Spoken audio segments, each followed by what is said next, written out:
তো আমরা এখন সকালবেলা মন্দিরে চলে এসেছি। এ দেখো মন্দির, তো মন্দিরে চলে এসেছি। একটু দেখো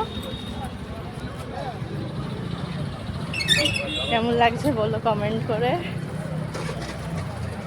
দেখো মন্দির,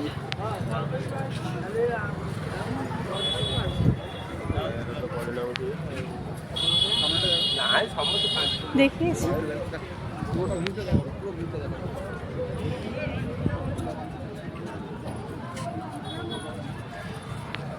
তো বলো কেমন লাগছে।